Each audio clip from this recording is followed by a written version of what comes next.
Hello दोस्तों, welcome to my YouTube channel. आज मैं आप लोगों को एंशिएंट लव पोइट्री का पार्ट 33 एक्सप्लेन करने जा रहा हूँ। So let's begin. तो एपिसोड के स्टार्ट में हम लोग देखते हैं कि फैंगरेन को वू एन ने बंदी बना रखा होता है और जिंगजियान उसे छुड़ाने जाता है और वो पावर उससे खुल नहीं रही होती, जिस पे वो बहुत ज़्यादा मेहनत करता है लेकिन उससे फिर भी नहीं होता, जिस पे फैंगरेन उसे मना करती है कि तुम यहाँ से चले जाओ, मेरे लिए इतना कष्ट मत उठाओ।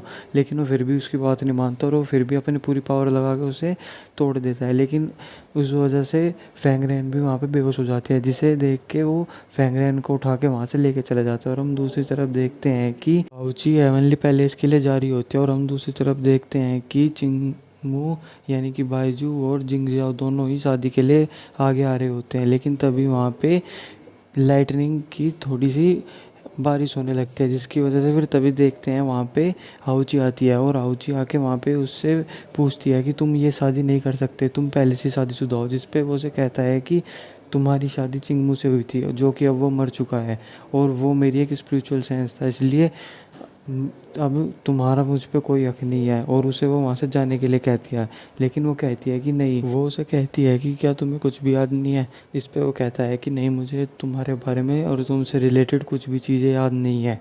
और वो सब बहुत ही ज़्यादा रूड उसमें कह रहा होता है।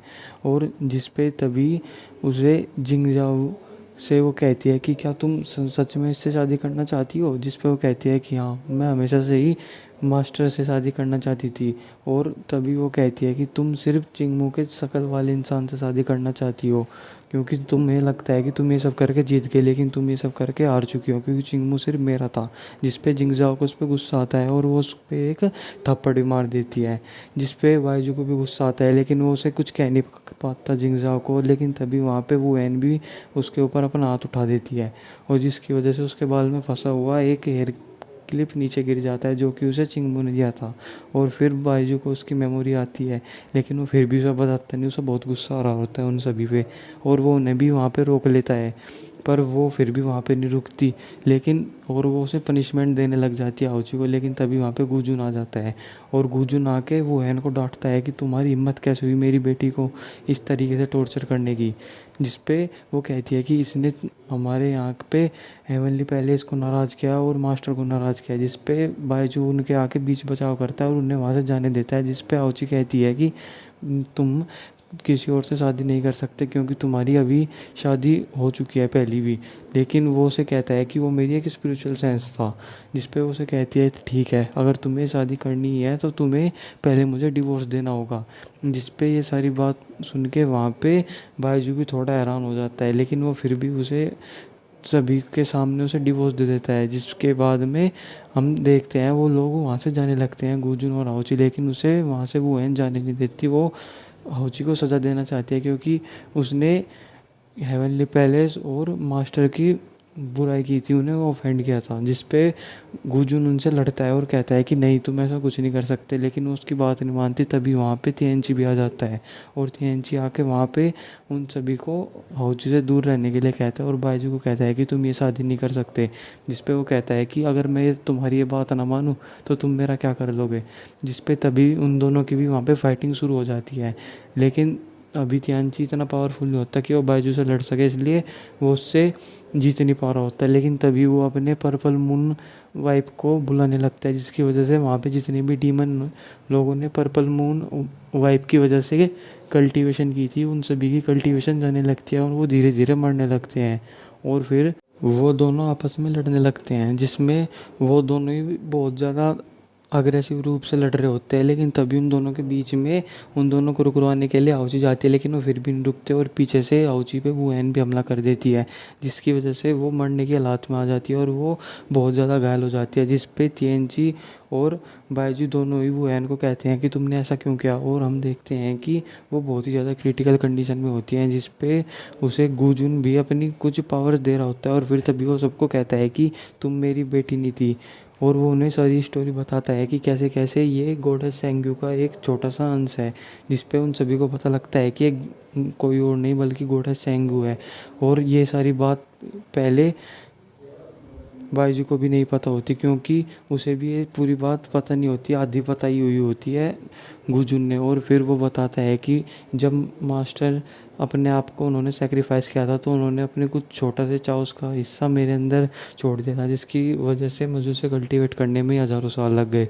और फिर वो सभी के सामने वापस से सेंग्यू को यानी कि आहुची को उसकी सारी पावर्स को लौटा देता है। और वो उस ये सब करते समय वो खुद को अपने आप को भी सेक्रीफाइस कर देता है, जिसकी वजह से वहाँ पे सब देख के वहाँ पे आहुची बहुत ज़्यादा रोती है और वो अपने फादर को ये सब करने से मना करती है, लेकिन वो फिर भी उसे अपनी सारी एनर्जी दे के वहाँ से चले जाती हैं, यानी कि अपने आप को ख़त्म कर लेता है गुजुन।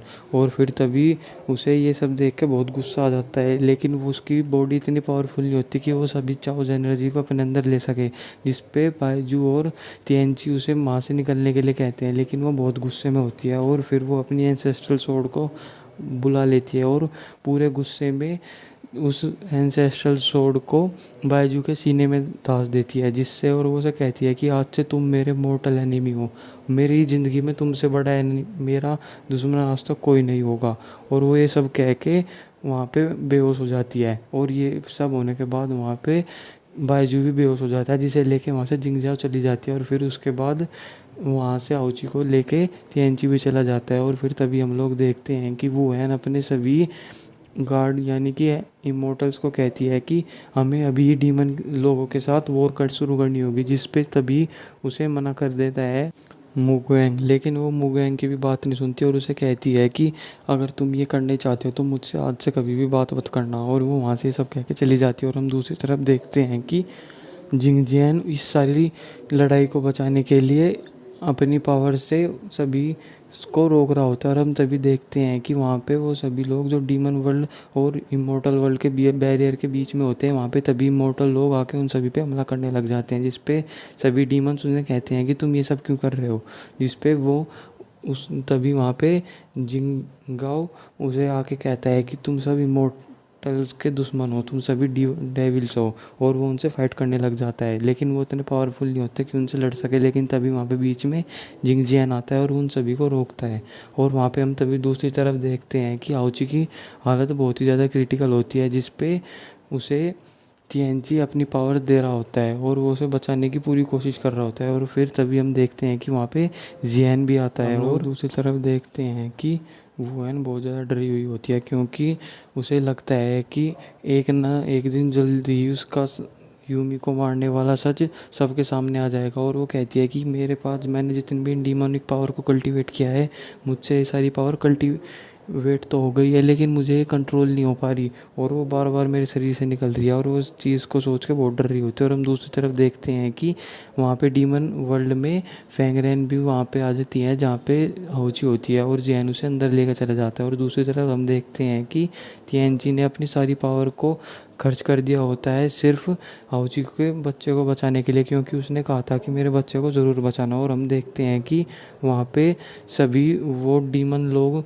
भी उन सभी की वो लड़ाई को छुड़वा देता है जिंगजियान, और वे सभी वापस आते हैं। और वो आके देखता है सेंजियन कि उसके फादर तो एक ही जगह पे बैठे हैं, जिस पे वो सारी बात अपने फादर को बताता है। लेकिन उसे तभी पता लगता है कि मेरे फादर की तो डेथ हो चुकी है, जिसमें वो बहुत ज़्यादा गुस्से में आ जाता है। और फिर वो वहाँ से गुस्से में तिएनची के पास जाने लगता है, लेकिन उसे वहाँ पे जाने से ची रोकती है, लेकिन वो उसकी बात भी नहीं सुनता और उसे वहाँ पे बैरियर में कैद करके चला जाता है। और फिर वो वहाँ पे जाता है जहाँ पे वो सभी लोग होते हैं, लेकिन बाहर तिएनची का सर्वेंट यानी कि जियान खड़ा होता है और वो उन सभी को अंदर नहीं जाने देता, जिस पे वो सभी उससे फाइट करने लगते हैं। तो वो उन्हें रोकता है कि नहीं रुक जाओ, और वो उस पूरे गेट को गार्ड कर रहा होता है, कह रहा होता है कि तुम लोग सिर्फ कुछ 100 साल रुक जाओ, उसके बाद तुम सभी को वापस से पर्पल मून वाइप की एनर्जी मिल जाएगी।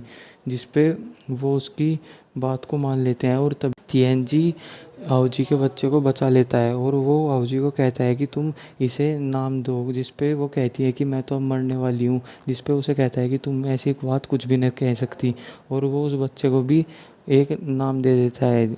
और फिर तभी हम लोग देखते हैं कि वहाँ पे जिंगाओ भी आ जाता है और वो सभी उन पे हमला करने लगता है और वो अपने साथ एक डिमोनिक फ्लावर भी लेकर आया हुआ होता है, जिससे उन सभी को वो और भी ज़्यादा दोषी करार कर सके और उन सभी को मार सके। लेकिन जियान और वो सभी लोग उनसे लड़ रहे होते हैं, जिसकी वजह से वहाँ पे फिर तभी हम लोग दूसरी तरफ देखते हैं कि और तभी वहाँ पे बाइजू भी आता है और वो उन सभी मॉर्टल्स को वहाँ से लेके चला जाता है। और फिर तभी हम लोग देखते हैं कि तिएनची का दोस्त यानी कि जियान वो भी अपने आप को उन सभी को बचाने के लिए सैक्रिफाइस कर देता है, जिस पे तिएनची बहुत रोता है, कहता है कि पहले तो मुझे यूमी छोड़ के चली गई और अब तुम भी मुझे छोड़ के जा रहे हो।